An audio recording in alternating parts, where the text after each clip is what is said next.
네, 조성호의 퍼스트 클래스로 마지막에 인사드리겠습니다. SK증권 영업부 PRB센터 조성호 차장님 나오셨습니다. 안녕하세요. 네, 안녕하세요. 너무 좋아하시네요. 예, 네. 아니 저한테 추석 선물을 주신 것 같아요. 네, 맞아요. 우리 PD님이 정말 피땀 흘려서. 예, 저렇게 예쁜 오픈이 또 정말 우리 그 코너의 상징인 네. 비행기도 띄워주시고. 맞아요. 아, 이거 더 잘하라는 압박 같아가지고 열심히 네. 더 해야 될 것 네, 같습니다. 맞습니다. 더 잘하라는 압박이고요. 좋은 정보 많이 들고 오시면 돼요. 네. 알겠습니다. 네. 네, 조성호의 퍼스트 클래스 오늘도 2부의 마지막을 장식해 보겠습니다. 여러분들의 포토 상담 도와드릴 거고요. 027-4822, 027-4822로 상담 신청하시면 됩니다. 샵 2034로 문자 남겨주셔도 상담 신청 가능하니까요. 여러분들 지금부터 많은 연락 주시기 바랍니다. 그럼 퍼스트 클래스 오늘의 주제 바로 만나볼게요.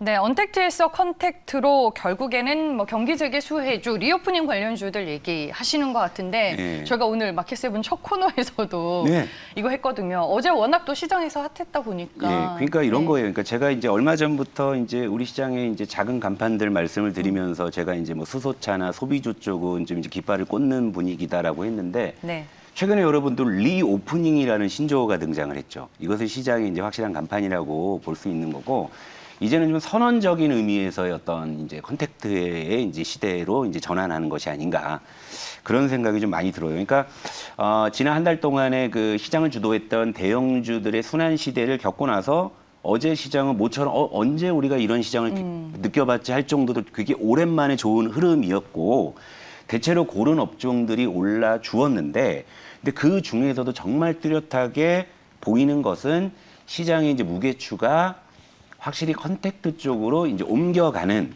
이런 모습이 이제 뚜렷하다라는 거예요. 그래서 일단 차트로 시장 점검 잠깐 하고요. 일단 시간이 네. 많이 없어가지고요. 오늘요. 일단 코스피가 어제 수급이 너무 좋았어요. 어제 코스피가 외국인이 이제 3천억을 샀고요. 코스닥도 2,100억을 곁들여 줬고, 선물마저도 7,100억을 사면서 양시장에 선물까지 모조리 이제 매수하는 이런 모습을 보여줬다 이겁니다. 이건 굉장히 근래에 참 보기 드문 이제 그런 이제 모습이었고, 여기에 이제 또 기관마저도 무려 7,600억을 매수해주면서 그러니까 어제 프로그램 곁들였다. 매매를 통한 좀 기계적인 매수세가 그게 들어온 더 것 의미가 같던데. 있는 거예요. 네. 그러니까 그런 어떤 그동안에는 이제 제가 말씀드렸죠. 외국인의 인덱스 플레이는 분명히 지속되고 있는데 자고 일어나면은 대형주 하나가 말썽부리니까 체감 지수가 다 망가져 있었던 상황이잖아요. 그런데 어제 시장 같은 경우에 사실 뭐 뚜렷한 어떤 이제 개별 대형주 악재가 없다 보니까 오롯이 이제 수급이 딱 시장에 고스란히 이제 반영되는 모습. 그러니까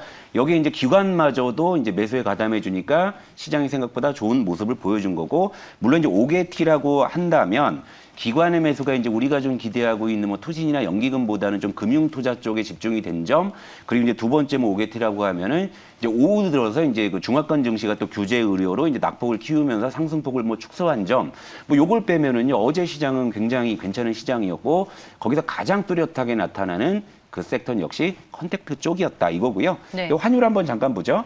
자, 환율도 그러니까 갑자기 뭐 이제 또 올라가니까 또 여러분들 또 불안감이 있으셨는데, 일단 1,170원대까지 다시 좀 내려왔고요. 또 간밤에 뉴욕 증시는 하락을 했지만 일단 테이퍼링이 이제 9월은 이제 물 건너 간 것으로 분석을 하고, 11월 쪽으로 이제 무게추가 옮겨가니까 달러 강세가 자연스럽게 둔화가 되죠. 그러니까 어제 뉴욕 증시가 하락했음에도 불구하고 원달러 환율은 또 안정이 되는 그런 모습이었다. 그러니까 전반적으로 여건이 호전되고 있고, 대형주의 어떤 순환 시대가 일단 일단락이 되니까 이제 시장이 이제 비로소 이제 자기 모습을 나타내는데, 확실하게 옷을 갈아입고 계절이 바뀌는 쪽에서 컨택트에 이쪽에 약진이 두드러진다, 이렇게 좀 볼 수 있고요. 자, 그럼 어제 시장을 대별하는 두 종목만 딱 볼게요. 역시 뭐 하나는 뭐 얘기 안 할 수가, 요즘에 이 종목을 뭐 카카오 얘기 안 할 수가 없죠. 네. 자, 여기에다가 이제 컨택트의 상징적인 종목으로 어제 많이 좀 이야기가 됐던 하나투어, 이걸 같이 한번 볼게요. 그러니까 정말 이렇게 좀 이제 희비가 교차하는 요 모습이 딱 보이잖아요. 일단 카카오 같은 경우에도 어제 사실 낙폭이 좀 컸었어요. 그런데 이제 오후에 그 소상공인들과의 이제 상생 방안이 발표가 되면서 드라마틱하게 낙폭을 줄이기는 했습니다만 돌려 세우지는 못했어요. 딱 거기까지인 거죠. 장중에 상승 전환하기는 예, 잠깐 했는데, 빨간불을 맞아요. 보여줬는데 네. 거기까지. 그러니까 결국엔 그것만 이거 사실 이 상생 방안은 카카오 쪽에서도 지금의 어떤 이 상황을 타개하기 위해서 어떻게 보면 굉장히 고심하고 갖고 온 카드, 강력한 카드였단 말이에요. 그런데 돌려 세우진 못했고 하나통화는 반면에 이제 10월부터 이제 전 직원이 정상 출근한다라는 이런 물론 이제 상승률로만 보면 노란 풍선이 더 오르기는 했습니다만 여행주 이제 대장주로서의 상징성을 봤을 때 하나투어가 이제 급등을 하면서 확실하게 이제 언택트에서 이제 컨택트로 옮겨가는 시그널을 이 두 종목이 상징적으로 좀 보여주고 있다라는 거예요. 그러면 단순히 뭐 어제 갑자기 뭐 리오프닝 뭐 요즘에 이제 리오프닝이라는 이야기 단어가 이제 새로 등장을 했는데 이것이 이제 단순히 뭐 이제 누구의 뭐 기분 탓은 아닐 거예요. 최근의 흐름들을 보면 일단 유가 한번 볼게요. 네. 유가도 한번 보시게 되면 최근에 일단 WTI 기준으로 봤을 때는요. 잠깐 이제 하락하는 듯 하다가 다시 지금 70불을 좀 상회하고 있는 상황. 이것은 뭐냐면 미국의 뭐 멕시코만에서의 원유 공급이 뭐 수월치 않다라는 뭐 그런 영향들도 있지만 기본적으로는 일단은 경기 회복을 수요 증가를 좀 반영하고 있다. 이런 내용이고 사실 이제 뱅크 오브 아메리카에서는 올겨울에는 국제유가가 뭐 100달러까지 갈 수 있다는 전망도 있는데 저는 솔직히 이건 얼토당토 않는 전망이라고 생각을 해요. 이거는 뭐 나중에 또 책임 묻질 이야기도 또 나오기 시작하는데 뭐 100달러를 간다라는 게 아니라 어쨌건 지금 분위기는 유가의 추세적인 상승에 대해서는 우리가 좀 어느 정도 받아들일 필요가 있다는 의미에서 인용을 한 거지. 네네. 뭐 뱅크 오브 아메리카 올겨울에 유가 100달러 간답니다. 이 얘기 제가 이거 지금 전달하려고 나온 게 아니다. 그러니까 이 정도로 지금 유가 상승 쪽에 어떤 시장에 어떤 이 시각들이 모여 있다. 요 정도로만 해석하세요. 100달러라는 숫자는 아예 그냥 잊어버리시고. 그러니까 요런 정도로 보시면 되고 여기에 이제 또 하나 컨택트를 또 자극하는 업종이 하나가 있었죠. 어제 이제 코스피 운수창고 업종 한번 보여드릴게요.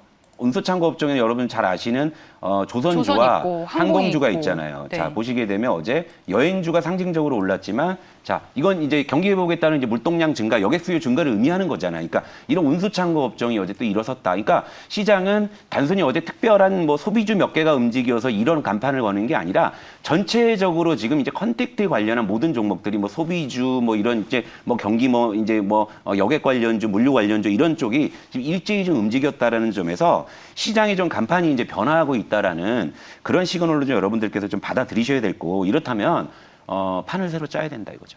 그러니까 우리가 기존에 이제 그 시장의 이 시장을 이끌어왔던 그런 논리들 그리고 최근 한 달 동안에 그 시장을 그동안 주도했던 대형주들이 한 번씩 다 순환을 겪고 나서 지금 시장은 또 이제 새로운 모습을 보여주고 있는 거기 때문에 지금 사실은 좀 전열을 재정비를 확실히 하셔야 된다 이 말씀 좀 드리고 싶은 거고요. 네. 어쨌건 간에 새로운 계절과 새로운 옷을 입고 있는 그런 시장에서는요, 또 새로운 트렌드 우리가 쫓아가려면 결국 이제 과거의 논리로 이제 묶여있던 이 계좌에 대해서는 여러분들 점검이 필요하시다. 이 말씀 꼭 드리겠습니다. 알겠습니다. 컨택트 쪽으로 판이 네. 이제 바뀌는 게 확인이 되고 있기 때문에 계좌를 좀 한번 정리하는 작업도 필요하다라고 얘기를 해주셨습니다. 저희가 직접 포트 상담을 받고 있습니다. 027-482, 027-482로 전화 주시면 조성우 차장에게 직접 상담 받으실 수 있고요. 샵 2034로 문자 남겨주셔도 상담 신청이 가능합니다.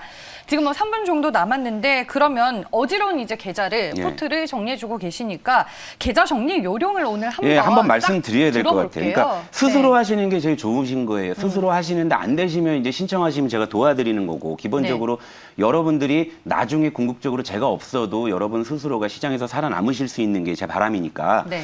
일단은 내 계좌에 종목이 여러 개가 있어서 어떻게 정리를 해야 될지 모른다는 분을 위해서 이제 표를 하나 좀 띄워주시면은요. 일단 이런 거에 내 계좌에 종목이 여러 개가 있다. 그러면은요, 이제 두 가지 기법으로 말씀드려요. 뭐 기법도 아니에요. 특별한 것도 없으니까. 일단은 내 계좌에 종목이 여러 개가 있으면 첫 번째는요, 비중이 작은 순으로 먼저 정리하세요. 손익에 관계없이 이건 중요한 겁니다. 그러니까 예를 들면 저렇게 여러 종목들이 있는데, 자 ABC는 비중이 좀 제법 크죠. 그러니까 저거는 뭐 수익이 나 있다면 좀 매도하시는 데는 좀 편하시겠지만은 이제 대부분 손실일 가능성이 있으니까 저런 종목은 지금 당장 이제 어쩌진 못하시는 거잖아요. 그러니까 저거는 일단은 비켜놓고요. 그 아래 보시게 되면 뭐 이제 비중 어떤 거 2%, 3%, 4%, 5%, 6%, 7% 이런 종목들이 있죠. 근데 이런 종목들은요, 사실 종목이 그 계좌 전체에 어떤 유의미한 영향을 주질 못해요. 그런데 자리만 차지하고 앉아 있으니까 여러분들의 신경만 자꾸 거슬리게 하는 것들이 됩니다. 그러니까 이런 비중이 작은 종목들은요, 손익에 관계없이 일단 줄이신다면 종목을 일단 줄이실 수가 있는 거잖아요. 그러니까 비중이 일단 낮은 순, 정말 뭐 예를 들면 내 계좌가 1억인데 뭐 200만 원 뭐 이런 거 사놓으신 것들은요, 그냥 손익에 관계없이 정리를 하세요. 그런 종목도 뭐 5개, 10개 정리하면 그 돈이만 모여서 뭐 1,000만 원, 2,000만 원이 되는 거 아닙니까? 그죠? 그러면 이제 그걸 가지고 이제 새로운 종목을 들어갈 수 있는 기회를 찾으실 수가 있는 거고, 네. 저렇게 해서 비중이 낮은 종목을 먼저 정리하신 다음에 이제 두 번째로는요, 다시 한번 이제 다음 표를 보시게 되면 이제 이런 식으로 되겠죠. 이제 비중이 제법 있는 애들. 그럼 이제 수익률이 이제 좋은 것도 있을 거고 나쁜 것도 있을 거예요. 그러면 이제 제가 다시 한번 뭐 여쭤보지만 우리 창진 앵커님 뭐부터 정리하실 거예요?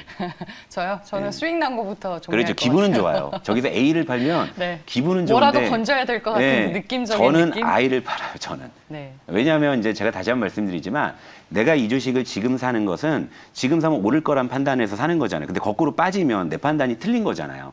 내 판단이 틀린 상태를 저렇게 마이너스 30%까지 놔둔다는 것은 조금 우리가 다시 생각을 해봐야 된다. 왜냐하면 손실을 확정짓고 싶지 않아요. 예, 그 심리는 희망을- 알지만, 예, 그건 감정적인 거고 주식을 네. 우리 감정을 헤아려주지 않잖아요. 그러니까 근데 저게 어려우실 거예요. 그러니까 어떠한 종목인지 그걸 디테일하게 안다면은 제가 그걸 좀 도움을 드릴 수가 있는 거고, 왜 제가 수익률이 나쁜 순으로 정리를 하라고 말씀을 드리냐면 제 화면에 요거 하나 좀 보여드릴게요. 요거 하나 보여드리면. 네.